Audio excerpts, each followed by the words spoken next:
Welcome to the Chris Hanna Show.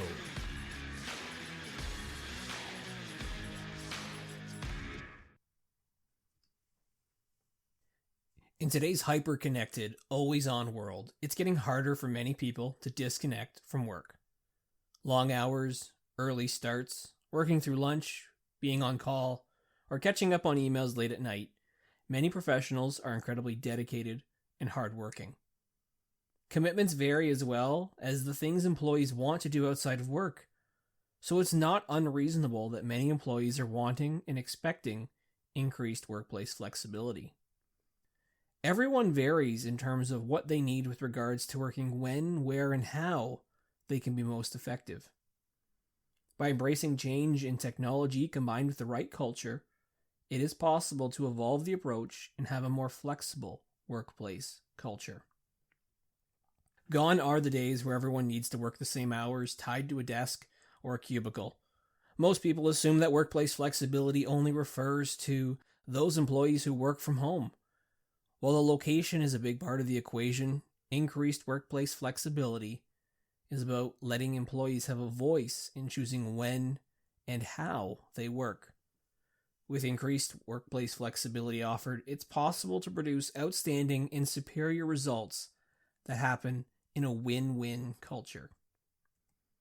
During this webinar, I'm going to be sharing the following. We're going to define what workplace flexibility is first. I'm going to list the advantages and disadvantages for both employees and employers. I'm going to dive into a discussion on what is holding more flexible workplace cultures from existing. I also want to illustrate the link that exists between top talent and flexible workplaces. I'm going to offer different types of flexible scheduling, as well as discuss the benefits of them. And lastly, I'm going to share tips to help you implement a more flexible workplace culture.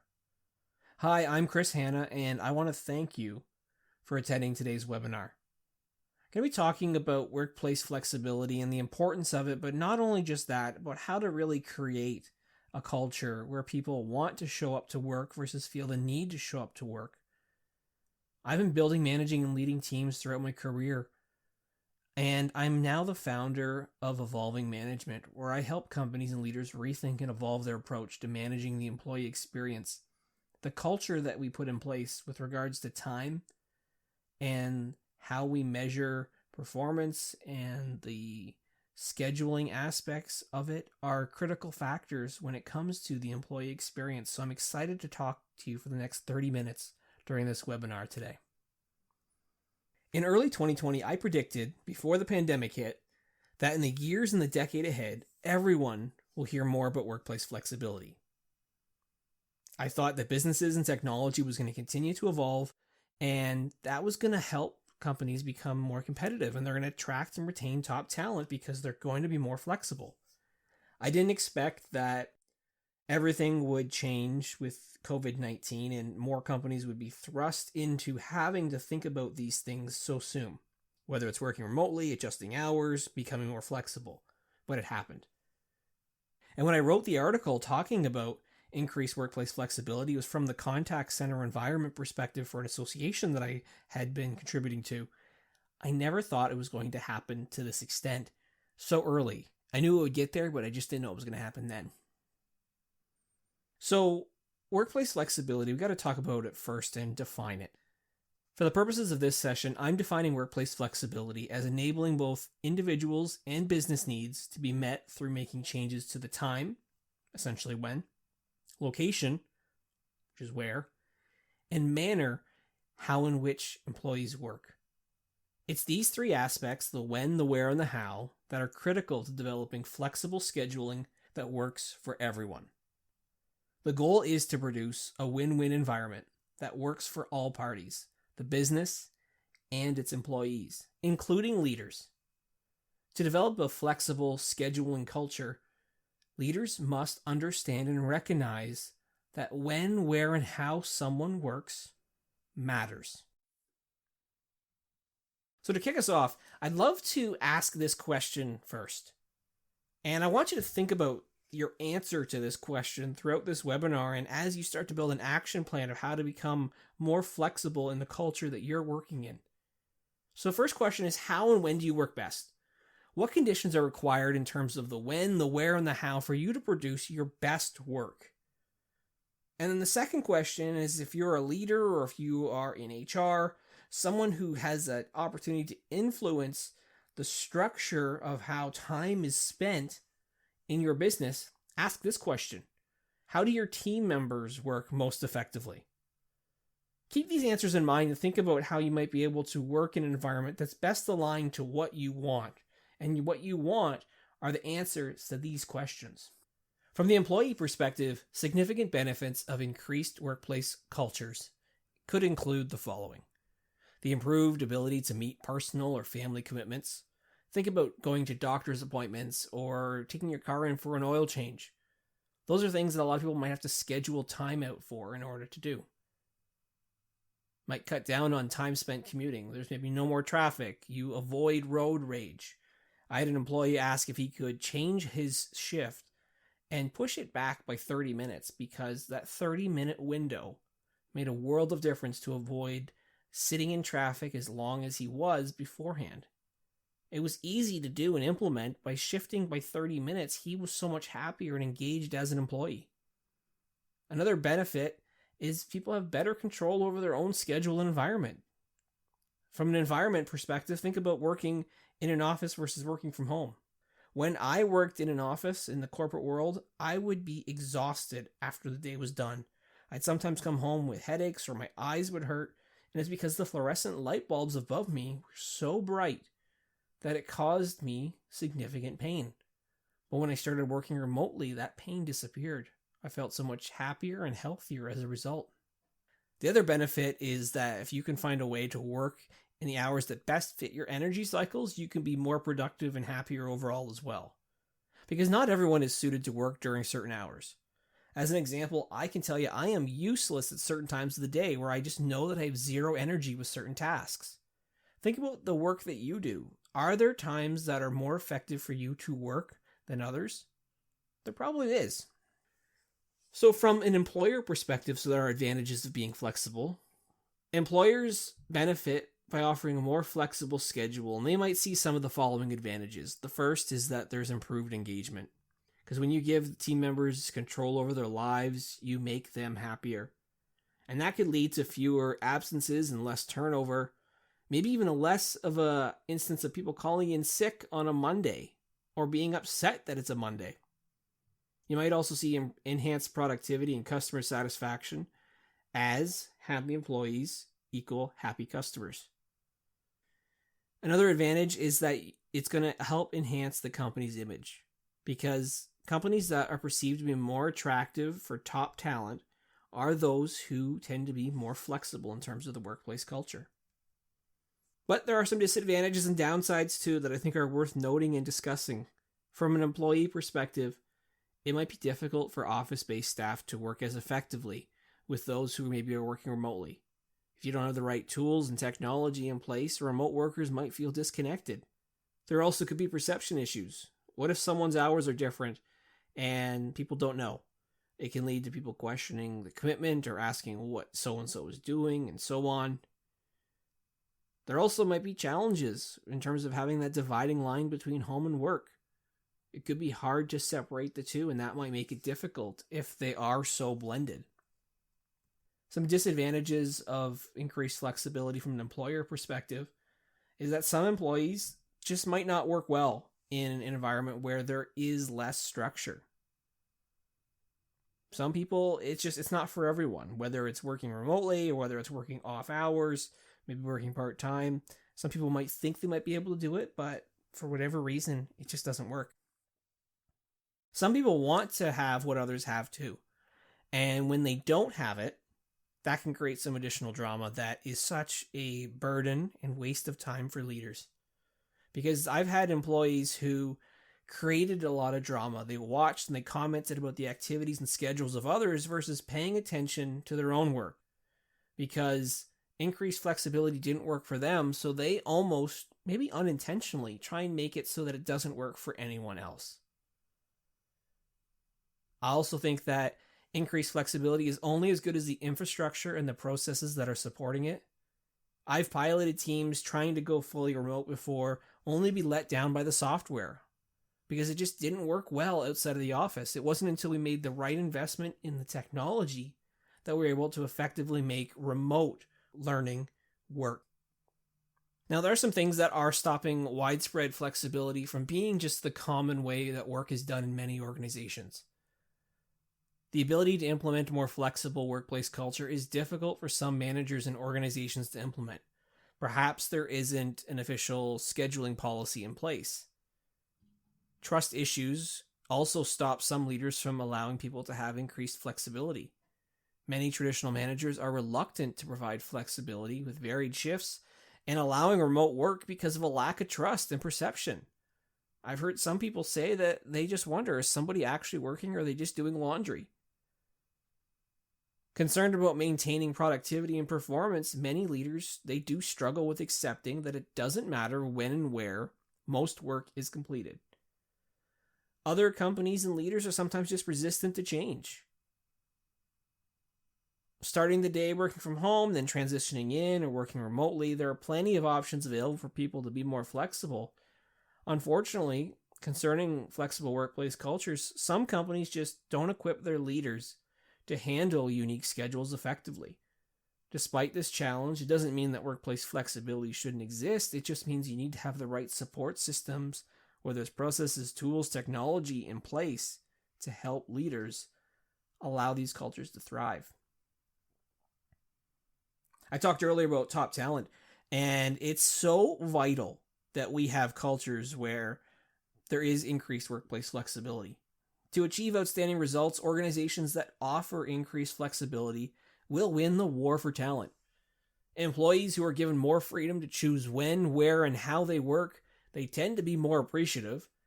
And when leaders provide flexibility to employees, maximum effort is returned by top talent who go above and beyond because they are more engaged.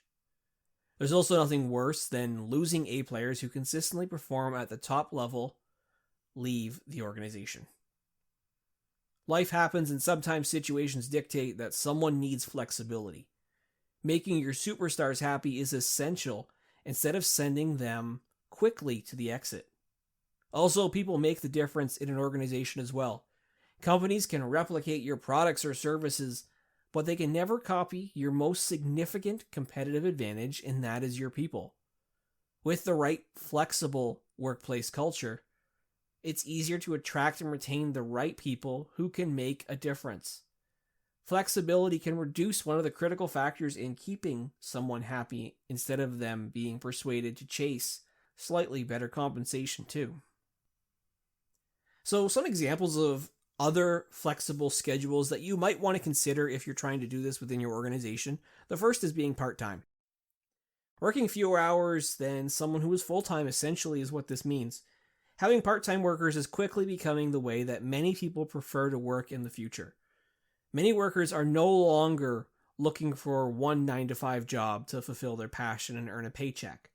Job seekers are now looking to find a part-time job to pay the bills so that they can spend time doing what they love. Offering part-time work means that you'll get to harness the potential of these workers who are specifically looking for that type of work schedule.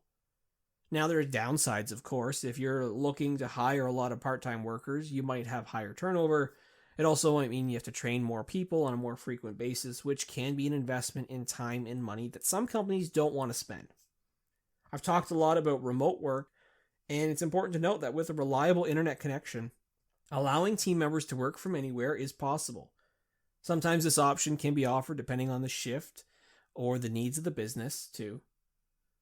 Many studies that I have read have noted that upwards of $11,000 or more can be saved in office space, equipment, electricity, etc. per person if you have more people working remotely. The most significant savings, though, come from having a more productive workforce and reduced turnover, being able to hire the best talent for the job regardless of location. There is a learning curve when it does come to having a remote staff, and employers who are used to having face-to-face interactions with their workers might find it a little bit tricky to do if you're shifting to be fully remote. But it can be done. The other option is flexible schedules, where I think this becomes more noticeable when we start counting on results based versus focusing just on the hours put in for work. Allow employees to have a flexible schedule. That means they can start and stop their day when they need to based on their needs, both personally and professionally. Workers can have flexible schedules both in the office and remotely if they so choose. And armed with the right policy around expectations, these environments can be fantastic, but you don't see a lot of them. Offering flexible work schedules can increase your ability to recruit outstanding employees. When you surround them with the right tech, workers can collaborate easily nowadays too. Employees who thrive in an office environment may find it challenging to work with colleagues who don't hold the same schedule, so there is that downside that you have to think about. Team efforts maybe do require some advanced planning or coordination when it comes to schedules, work days, hours, etc. This is why many employers need core days or core hours during which everyone is working at the same time. For many employees, that transition between the different schedules can be tricky. Some people struggle from a sleep and eating pattern perspective, and any changes might really disrupt them. But if you can find a way to create a culture where there are core hours where people must deliver a bare minimum of hours at the same time, maybe for shared meetings or some collaboration, it can make a world of difference for people. All you need to do is focus on is the number of tasks that are completed. More so than that is just actually focus on the quality of the work done. Did they accomplish their goals, their tasks? If you focus on the right things, you can get that done. Now, speaking of get that done, I want to go into a little bit of a rant here on the 9 to 5. Because, unfortunately, the 9 to 5 has become extinct. With technology, everyone is hyper-connected and they're always reachable, and that leads to many people having to work longer hours. They could be checking email in the morning, during dinner, at night, in bed, wherever. So they're working more. Now, companies like Microsoft in Japan were in the news earlier, and they had tested a 4-day work week, and they saw productivity go way up by 40%. And some have found there's a lot of value when they start to reduce the number of hours required. When I think about flexible scheduling, I see it really leading to the end of the 40-hour work week. Because the 40-hour work week, it dates back to the Industrial Revolution. Labor unions had tried advocating U.S. Congress to pass a law mandating the 8-hour workday. And while it didn't pass at the time, eventually many businesses began implementing the approach, with the difference being 8 hours a day, 6 days a week. In 1926, citing increased productivity amongst his workers who had been working at 40 hours then 48, Henry Ford really started to alter the approach in the minds of others, and this led to other manufacturers and businesses starting to work with 40 hours. But almost 100 years have gone on now since Henry Ford had altered his approach. And since that time, the world has changed dramatically. We've seen new innovation, new technology, new ways of thinking, and the 40-hour work week still remains. There are old school organizations out there and leaders who feel that employees need to work more hours still, not less. In various companies that I've implemented schedules for, I have seen that there is a possibility of having people work less than 40 hours and produce the same amount of results. Because I believe that with limited time available, it is possible to prioritize and focus on the most critical tasks that yield the highest result overall. I recently read that most people only work 2 hours and 53 minutes of actual productive work each day. So clearly we are giving people way too much time to accomplish tasks or projects because they stretch them out over an 8-hour day or a 40-hour week. Sometimes people work on low value added tasks to stay busy to fill up their time, as there isn't enough highly productive work to fill in that week. So take a moment and honestly look at the work that you and maybe your team or organization does. Imagine what would happen if you removed just 1 hour from your day. Do you think that all the tasks and duties on your plate could be accomplished? I hope you do. Because let's be honest, most people don't work to 100% capacity every day. There are distractions, there are conversations, there's little bits of time wasted where people are not working as optimally as they can. So you can reduce an hour per day and still get the job done. You might even be able to do 2 or 3 or 4 hours a day. You can get the same work done. It depends on how you work and the job that you have, but it is possible. Earlier on in my career, when I was a leader, I scheduled one of my teams to work 5 hours less per week. So I took an hour off per day. Now, I still paid them for 40 hours a week. I did this for 6 months straight, and I wanted to measure the effects. Despite working fewer hours per week, we were able to accomplish more and have better results. We had high levels of customer satisfaction, improved levels of revenue growth, and profitability. And why do you think this was the case? Because reducing the team's hours made a huge difference to the employee experience. It improved their engagement as it gave them more work-life balance. The group was more engaged, so customer satisfaction went through the roof. My employees loved it, and our customers became greater fans of the business, and it led to us achieving record-setting results. Now, I need to preface this and say that we were in a salaried environment, so this allowed it to work best for us.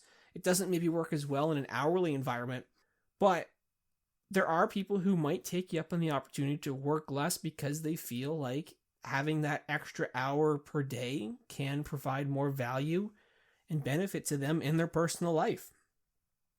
Now, I've talked about the advantages, and I do want to reinforce some more of these benefits here of flexible schedules. The first is improved employee engagement. As I said earlier, if you have those happy employees, it's going to lead to happy customers.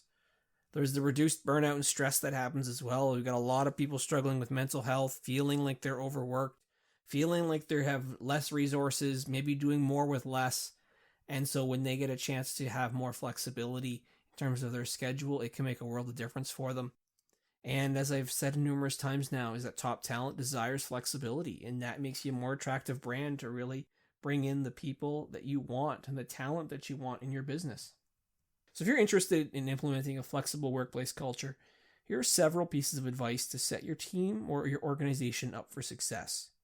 First, remember this: workplace flexibility isn't about the organization saying, work whenever you feel like.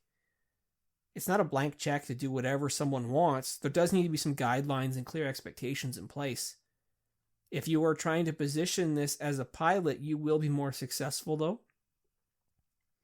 Because without a formal program in place, many executives and senior leaders are honestly hesitant to allow increased workplace flexibility. Anything that you do needs to be positioned as a pilot initially, and a trial period lets you test what works and reference what lessons need to be learned and apply the next time. And doing so helps keep leadership more comfortable. You want to highlight the benefits to the organization as well. How will becoming more flexible improve the business? Leaders want to understand the impact. What are you trying to achieve? Is it increased engagement? Is it productivity? What's that return on investment as part of this project? And because it's a pilot, you have the ability to tweak and adjust as needed. Sometimes it's necessary to roll a change back or blow up the approach and try something else, but if people know that it's a pilot, it can help make things better. Can the role offer increased flexibility? Some roles might not be possible to be done remotely or at different times. Within each role, there could be opportunities, though, to alter how specific responsibilities are accomplished. Perhaps there are some parts of a position that could lend themselves to some increased flexibility. You got to take a hard look at the person, though. Some people need more structure. They can't handle being more flexible. It's not for everyone. So I always argue that you should start with your highest performing employees because they have the right level of responsibility and the proven strength to often self-manage. So they are the people that you want to pilot first, because if performance slips, it's easier to adjust with them than anyone else. Lastly, lead by example. If leaders want their employees to be successful in an environment of increased workplace flexibility, they need to lead by example. Become empathetic for the remote experience as an example by working from home, or adjust your schedule to accommodate personal appointments that align with your energy cycle. When employees see that their leaders embrace change, it's powerful in ensuring success. As a leader, you should not feel guilty for having a life or other commitments outside of work. Doing so helps employees feel less anxious when it comes to leveraging working flexibly. The importance of becoming more flexible We'll see an organization's employees more productive, committed, and engaged too. So ask yourself or your team this question. What are your pain points, your challenges, or fears with expanding to offering a more flexible approach to how you schedule? When you know what those are, find a way to eliminate them. I'd love to know what your experiences have been with remote work, flexible scheduling, maybe even working reduced hours in your organization. Hit me up on LinkedIn, Twitter, Instagram using the hashtag #EvolvingManagement. I'm at Chris Hanna Show in terms of my username for all of those accounts as well. Again, LinkedIn, Twitter, and Instagram. If you're interested in continuing the conversation and you want to connect, maybe it's just to say hello, maybe it's to work together, maybe you're looking for additional support and coaching, feel free to reach out. I want to thank you again for the opportunity to share the importance of workplace flexibility in today's webinar. I hope that you can work in and help create the type of flexible workplace culture that works best for you. Because remember, everyone wants to work when, where, and how they can be most successful. Thanks for listening to this episode of The Chris Hanna Show. As always, the latest episodes are available to listen and subscribe to on Apple Podcasts, Spotify, or wherever you listen to your podcasts. You can also follow The Chris Hanna Show on LinkedIn, Instagram, or Twitter for more resources and solutions, including blog posts, toolkits, ebooks, speaking sessions, and more. Visit chrishanna.ca today. We look forward to connecting again with you soon for another episode of The Chris Hanna Show.